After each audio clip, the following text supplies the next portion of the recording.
नमस्कार सभी को। दोस्तों, आपको याद होगा बजट सत्र के बीच में 6 फरवरी को भारत और अमेरिका के बीच में एक इंटरिम ट्रेड एग्रीमेंट साइन किया गया।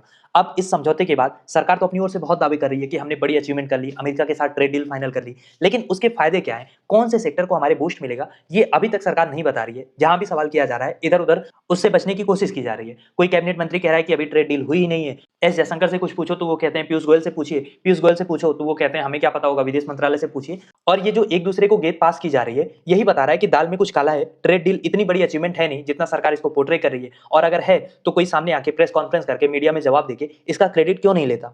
अब राहुल गांधी ने संसद के बाहर भी सोशल मीडिया पे एक वीडियो डाला है और 5 सीधे सवाल सरकार से पूछे हैं, लेकिन उसका भी कोई टू द पॉइंट जवाब नहीं आ रहा है। बस इधर उधर घुमाया जा रहा है। राहुल गांधी का पहला सवाल ये है कि आखिर ये जो डीडीजीएस है, यानी कि ड्राइड डिस्टिलर ग्रेन्स है, उसको मंगाने का भारत में क्या मतलब है। अगर आसान भाषा में आपको बताऊं तो जैसे अमेरिका में मक्के से एथेनॉल बनता है, तो उस एथेनॉल को बनने के बाद जो कचरा बचता है उसको एनिमल फीड के रूप में, पशु चारे के रूप में इस्तेमाल किया जाता है। और अमेरिका में 90% से ज्यादा मक्का जो है वो जेनेटिकली मॉडिफाइड है, यानी कि उसके डीएनए को चेंज किया जाता है। इसीलिए ना तो वो भारत की डाइवर्सिटी के लिए, ना भारत के किसानों के लिए, ना भारत के एग्रीकल्चर मार्केट के लिए अच्छा है। राहुल गांधी का डर ये है कि अगर भारतीय मवेशियों के लिए अमेरिका से जीएम चारा आएगा तो क्या हम अपनी पूरी डेयरी इंडस्ट्री को अमेरिकी कंपनियों के चंगुल में नहीं फंसा रहे हैं, क्योंकि कल को जब चाहेंगे वो हमें चोक कर देंगे। आज भारत का किसान जैसा भी है, गरीब है, अमीर है, कम खेत है, लेकिन कम से कम वो आत्मनिर्भर तो है। दूसरा सवाल राहुल गांधी ने सोयाबीन किसानों से रिलेटेड पूछा है कि अगर हम अमेरिका से जीएम सोया तेल मंगाते हैं तो हमारे मध्य प्रदेश, महाराष्ट्र और राजस्थान के उन लाखों सोया किसानों का क्या होगा जो अपनी लागत तक नहीं निकाल पा रहे हैं। वो अमेरिका के किसानों को कैसे compete करेंगे।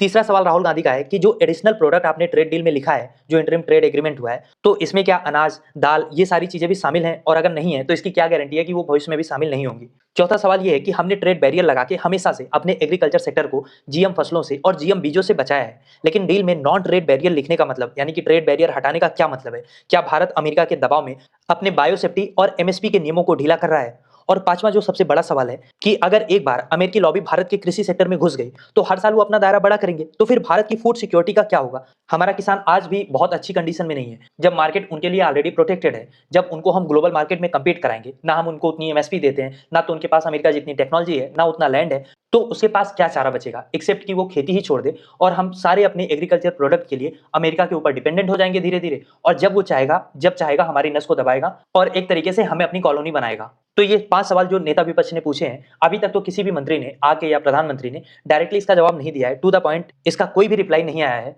पर मेरा सवाल आपसे ये है कि क्या लगता है आपको, सरकार राहुल गांधी के और देश के किसानों के इन सवालों का जवाब देगी, या आपको लगता है कि इस ट्रेड डील के जरिए भारत के एग्रीकल्चर सेक्टर को, इनफैक्ट हर सेक्टर को एक बड़ा नुकसान होने वाला है। लिखिए अपनी राय कमेंट बॉक्स में, और अगर अभी तक आपने चैनल को सब्सक्राइब नहीं किया है तो प्लीज चैनल को सब्सक्राइब करिए, ताकि ऐसी और भी वीडियोज हम आपके लिए ला पाएं।